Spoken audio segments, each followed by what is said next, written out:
NEET और JEE की परीक्षा में बैठने वाले सभी छात्र और छात्राओं और अभिभावकों का पीछे के समय से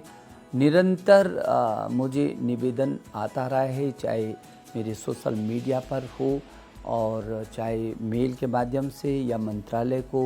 सूचनाओं के माध्यम से, कि वर्तमान में जो परिस्थितियां हैं उन परिस्थितियों को मद्देनज़र रखते हुए इन परीक्षाओं को थोड़ा पीछे करना चाहिए। तो यही सब कुछ देखते हुए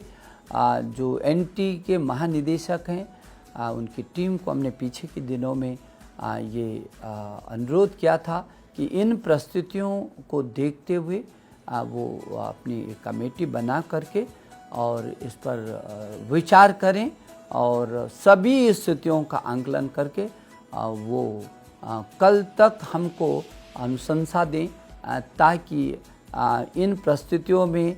कोई एक ठोस निर्णय लिया जा सके, ताकि जो छात्र छात्रा है उसकी सुरक्षा की दृष्टि से वो महत्वपूर्ण साबित हो सके। छात्रों, मेरी शुभकामना कि आप अपने अध्ययन में जुटे हुए होंगे। आपकी चिंता मैं महसूस कर सकता हूँ और उस चिंता में कोई ना कोई रास्ता निकालने की कोशिश करेंगे।